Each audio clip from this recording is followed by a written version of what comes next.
My girlfriend said, if you go to your best friend's bachelor party, I'm sleeping with my ex. I simply said, don't do anything I wouldn't do. Then I went to the party and sent her a live photo of her ex hanging out with us, laughing at her after I had shown him her text. Christ on a unicycle. What a weekend. Never in my 29 years of mediocre decision-making did I expect to end up in Vegas with both my best friend and my girlfriend's ex, united in brotherhood over how batshit insane she turned out to be. Buckle up, Reddit. This one's a doozy. For context, I'm Dave, professional sound engineer, amateur beer snob, and until approximately 72 hours ago, boyfriend of Megan, 28. We had been together for a little over a year, met through a dating app, bonded over indie music, and a shared hatred for superhero movies. The relationship was pretty solid, or so I thought. Megan is intense, smart as hell, gorgeous, and driven, but with the emotional subtlety of a chainsaw. When she's happy, the whole room feels it. When she's pissed, you'd rather be literally anywhere else. I found her passion exciting. My previous relationship was with the human equivalent of unseasoned chicken breast, but looking back, there were definitely some crimson banners I chose to ignore. For instance, she had this weird thing about her ex, Trevor.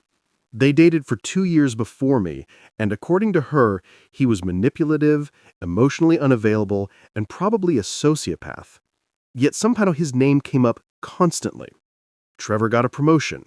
Trevor bought a new car. Trevor was dating some basic who was definitely a downgrade.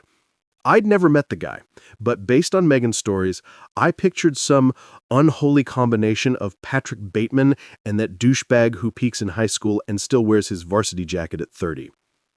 She claimed they weren't in contact, but would occasionally hear things through mutual friends. I never pushed it because, well, we all have our baggage. Now to present day. My best friend since kindergarten, Alex, is getting married in 3 months. He asked me to be his best man, which meant organizing his bachelor party. Being a good friend and a terrible financial planner, I decided on a weekend in Vegas with our core group of guys. Booked everything in 2 months in advance. Hotel suite at the Bellagio, dinner reservations at some fancy steakhouse, VIP table at a club, the works. The timing wasn't ideal. Megan had been stressed about a big presentation at work, and I knew she was counting on me for moral support, but the dates were locked in, and Alex had planned his wedding around everyone's schedules. It was 3 days. She'd understand, right? Wrong. When I reminded Megan about the bachelor party, which, to be clear, she'd known about for months, she went ballistic. You're seriously leaving me alone the weekend before my presentation? She demanded, like I'd announced plans to abandon her in the wilderness with nothing but a plastic fork. It's Alex's bachelor party, I explained for what felt like the 50th time. I'm the best man. I literally can't skip it. Reschedule it. I can't reschedule an entire Vegas trip for 8 guys 2 weeks before we leave. Everything's paid for. So your bromance is more important than my career? That's what you're saying? And on it went. Every logical argument I made was twisted into me not caring about her, not respecting her work, not considering her feelings. The conversation evolved, devolved over several days with periods of cold silence punctuated by renewed arguments. 3 days before the trip, she hit me with the nuclear option. We were at her apartment. I was trying one last time to talk through the situation like adults when she casually dropped this bomb. Fine, you go to Vegas with your precious bros, but just so you know, I ran into Trevor last week, and he's been texting me. If you leave me alone this weekend, I'm calling him, and we both know what's going to happen. I stared at her, waiting for the punchline. It didn't come. Are you seriously threatening to cheat on me if I attend my best friend's bachelor party? She shrugged, examining her nails. I'm just letting you know what the consequences of your actions will be. That's That's actually insane, Megan. Is it? Or is it just me taking control of the situation you're forcing me into? I took a deep breath, counted to 10 in my head, and then heard myself say something I never expected. Don't do anything I wouldn't do. She looked up, surprised. What? You heard me. I'm going to Vegas. If you want to sleep with Trevor, that's your choice. Just know that choices have consequences too. I grabbed my jacket and left before she could respond. Outside her building, I sat in my car for a good 20 minutes trying to process what the hell had just happened. Did my girlfriend really just threaten to cheat on me as leverage? And did I really just call her bluff? This wasn't like me. I'm a conflict avoider by nature. The Dave of 6 months ago would have caved, canceled the trip, and resented both himself and Megan for it. But something in me had snapped. This wasn't just about a bachelor party anymore. This was about basic respect and emotional manipulation. And Trevor, this phantom ex who had been living rent-free in our relationship from day one, I was sick of it. My phone buzzed with a text from Megan. I hope your trip is worth losing me over. I didn't respond. Instead, I did something that in retrospect was either brilliant or incredibly stupid. I looked up Trevor. It wasn't hard. I knew his last name, Williams, and where he worked, Goldman Sachs, from Megan's various rants. A quick LinkedIn search followed by some social media investigation, and I had a pretty good picture of the supposed sociopath. A 30-year-old finance guy, ran marathons, posted normal photos with friends and family. No obvious Patrick Bateman vibes. In fact, he seemed completely ordinary. We actually had a mutual connection. My cousin worked at the same firm in a different department. This explained why when I sent Trevor a message on Instagram, it didn't go to his request folder, but appeared as a direct message. Hey man, I don't know you, but I'm Megan's boyfriend. I think we should talk. To my surprise, he responded almost immediately. Oh boy, what's she done now? His response gave me pause. Not defensive, not aggressive, just wearily knowing. I explained briefly that Megan had threatened to cheat on me with him, and he suggested meeting in person. We agreed to meet for a beer the next day. Trevor showed up at the brewery looking exactly like his photos. Tall, fit, dressed in that standard finance bro uniform of button-down and chinos. But his demeanor wasn't what I expected. There was no smugness, no underlying hostility, just a guy who seemed genuinely curious about why his ex's current boyfriend had summoned him. He was understandably cautious at first. Look, before we get into this, how do I know you're not just another part of Megan's games? She sent friends to confront me before. I showed him the text exchanges from my phone, including her threat. His weariness visibly dropped. That sounds like Megan, he sighed, then ordered us both another beer. I'm guessing she's told you I'm basically Satan. I'll spare you the blow-by-blow, but here are the highlights. Trevor and Megan broke up because she cheated on him with her coworker. Her constant contact with Trevor wasn't through mutual friends. She'd been periodically texting, calling, and even showing up at his apartment unannounced for the past 2 years. The basic downgrade he was dating? His sister's friend, who he'd gone to one dinner with. He had screenshots of increasingly unhinged messages from Megan, including some from just last week, when she coincidentally ran into him at a coffee shop and then followed up with an invitation to catch up properly. I sat there, beer forgotten, as the reality of my relationship rearranged itself in my head like a particularly disturbing kaleidoscope. Trevor wasn't the villain in this story. He was another victim. I have all this documented because I actually tried to get a restraining order last year, he explained, showing me a folder on his phone with screenshots organized by date. After she showed up at my parents' house during Thanksgiving, I went to the police. They basically laughed it off. Pretty girl upset about a breakup, didn't seem dangerous, but they did advise me to keep records of everything, just in case. I She told me you were manipulative, I said weakly. A sociopath. He laughed, but there was no humor in it. Classic projection, man. I tried to get a restraining order last year after she showed up at my parents' house during Thanksgiving. The cops basically laughed it off. Pretty girl upset about a breakup, didn't seem dangerous. But she is dangerous, just not in the ways they look for. By the end of our 2-hour conversation, I felt like I'd been hit by a truck. Everything I thought I knew about my relationship was a lie. But weirdly, I also felt relieved, like I'd been walking around with a low-grade fever for a year and had finally identified the infection. As we were leaving, Trevor looked at me almost sympathetically. So, what are you going to do now? And that's when I had my epiphany. I'm going to Vegas for my best friend's bachelor party, I said, and I'm wondering if you'd like to join us. His eyebrows shot up. Are you serious? Deadly. Alex won't mind. We have space in the suite. One of the guys had to drop out last minute due to a work emergency, so we actually have an extra bed. And honestly, I feel like we both deserve a weekend of fun after dealing with Hurricane Megan. He hesitated, looking genuinely conflicted. That's either the best or worst idea I've ever heard, but I'd need to check if I can even get the time off, and I'd want to pay my own way, of course. Obviously, just let me know by tonight if you can make it work. I texted Alex to explain the bizarre turn of events and asked if Trevor could join.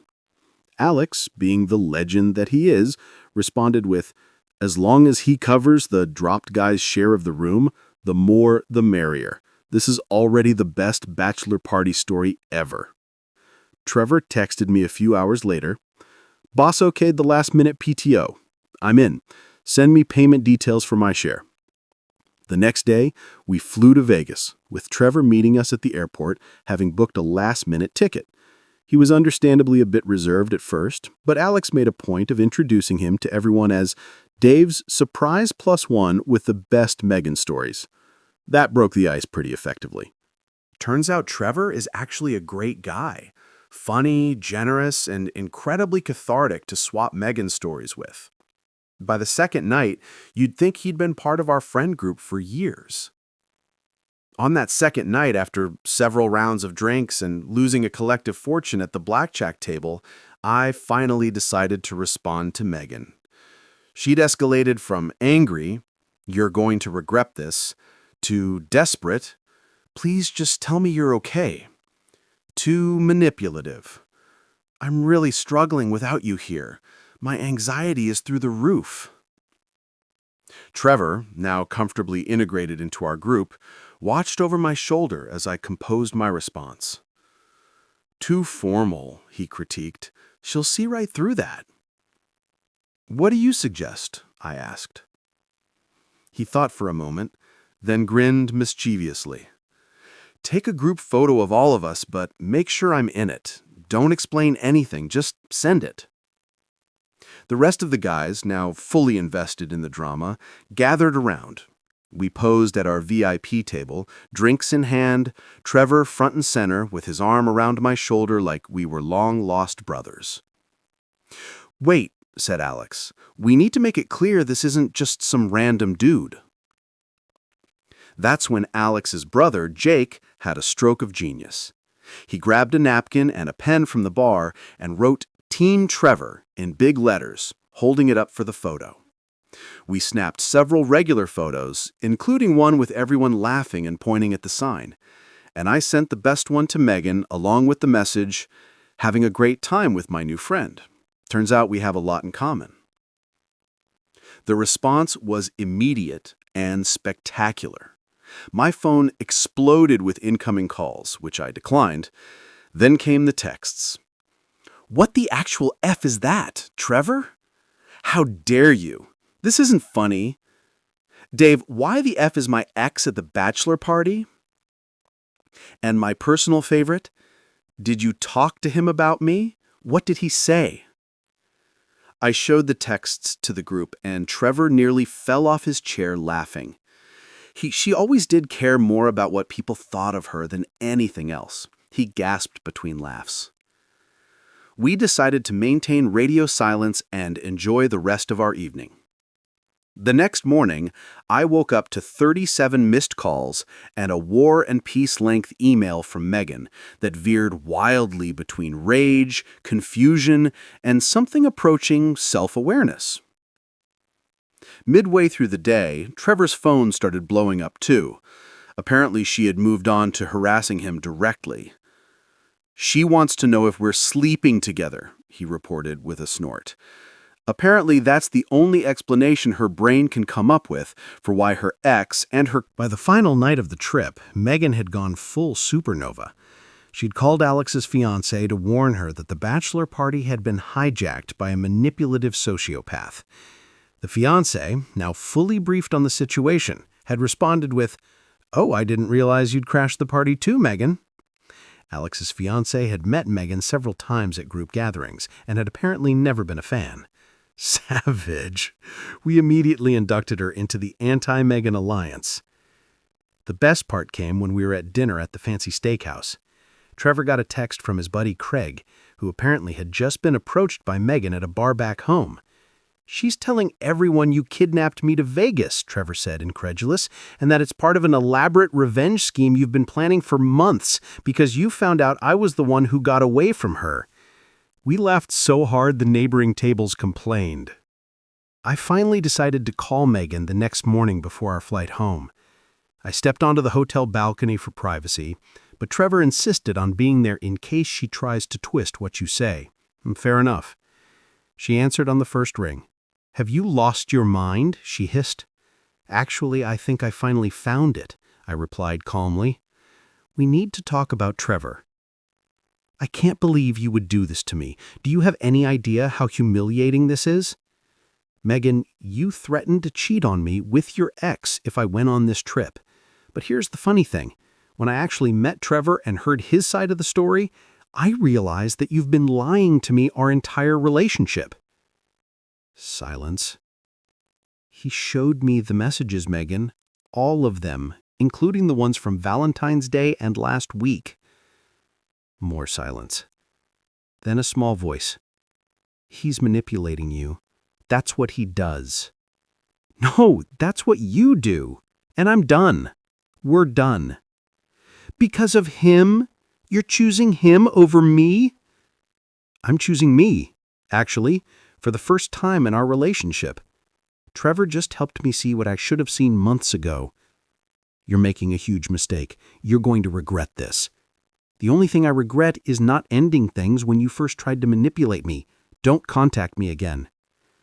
I hung up, feeling lighter than I had in months. Trevor, who'd heard everything, gave me a solemn nod. "Welcome to the other side, man. Gets better from here." And somehow, that bizarre moment of solidarity with my girlfriend's ex was one of the most validating experiences of my life. We flew home that afternoon, exchanging contact info and genuine promises to stay in touch. The bachelor party that I'd feared would end my relationship had indeed done so, just not in the way anyone could have predicted.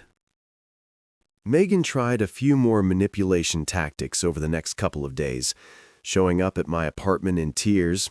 She had a key because she used to water my plants when I traveled for work, telling mutual friends I had a psychotic break, even sending me a lengthy email about how she'd always sensed I was secretly gay for Trevor. Yeah, that old chestnut. I changed my locks immediately and maintained no contact, other than a brief text asking her to leave my things in a box with my building's doorman. It's been 2 weeks now, and the dust is starting to settle. Alex's wedding is still 3 months away, and Trevor will be attending as my guest, purely as friends, despite Megan's creative theories circulating in our social circle. The most unexpected outcome of this whole fiasco? Trevor introduced me to a woman he's been casually seeing, Elise. She's cool as hell, works as an audio engineer for a rival studio, and has already hooked me up with some potential new clients. They're not super serious yet, only been on a handful of dates, but they have great chemistry. Sometimes the most unlikely situations lead to the best connections, And sometimes it takes teaming up with your girlfriend's evil ex to realize that the real villain was sleeping in your bed all along. Life, man. What a trip. Edit. Holy crap, this blew up overnight. Can't respond to everything but some common questions. Yes, Trevor and I are genuinely friends now. We grab beers every couple of weeks and text regularly.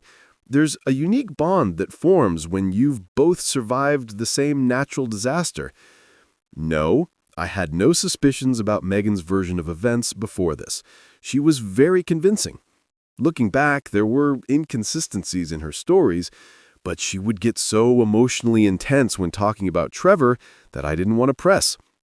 For those saying this is fake because no guy would invite his girlfriend's ex to a bachelor party, you clearly haven't experienced the clarity that comes from realizing you've been manipulated for a year. Conventional social rules kind of fly out the window. Also, we had a spot open up last minute due to a cancellation, and he paid his own way. For the asking about apartment access, she had my key because she used to water my plants when I was traveling for work. I changed the locks immediately after we broke up. For the armchair psychologist diagnosing Megan with various personality disorders, maybe, but I'm not qualified to say. I just know that what I experienced was emotional manipulation, and I'm glad I got out. Update, 3 months later. Life continues to be stranger than fiction. The most surprising developments. First, Trevor's friend Elise and I have become good friends. She helped me land a contract with a production company she used to work for. I'm now doing sound design for an indie film that's generating festival buzz, all because of this bizarre connection. If that's not the universe having a sense of humor, I don't know what is. Trevor and Elise are still seeing each other, getting more serious as time goes on. Second, Alex's wedding was last weekend, and it was amazing. Trevor attended as my guest, and we had a blast. Megan tried to create drama beforehand, messaging several guests with warnings about our unholy alliance, but she only succeeded in making herself look unhinged. Alex's wife, still weird to say that, has officially declared this the best wedding-adjacent drama ever, and keeps threatening to include it in their anniversary toasts.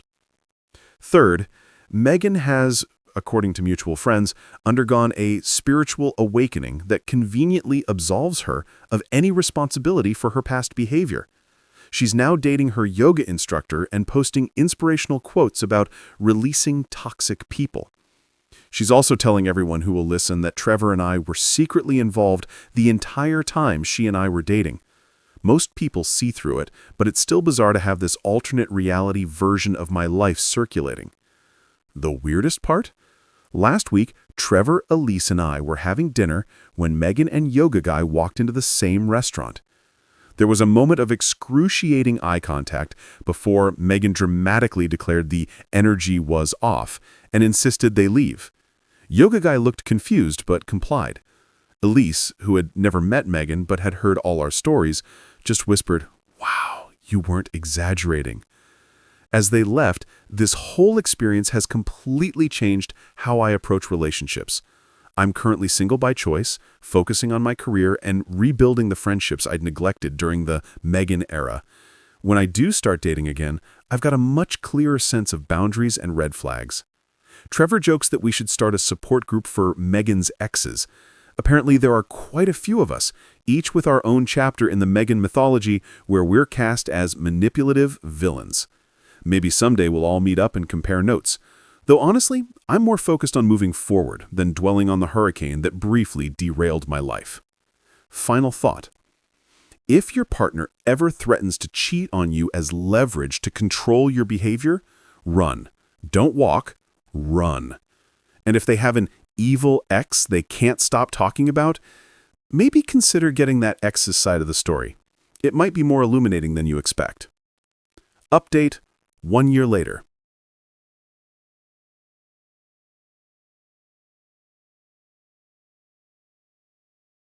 Didn't expect to be updating this post again, but life continues to unfold in strange and fitting ways. The biggest news, Alex and his wife are expecting their first child, and they've asked me to be the godfather. Trevor and Elise will be honorary aunt and uncle since they've become good friends with the couple over the past year. Apparently, our unusual friendship origin story has become something of a legend in our social circle. Trevor and Elise moved in together 6 months ago, and I helped them haul furniture in exchange for beer and pizza, the universal currency of friendship.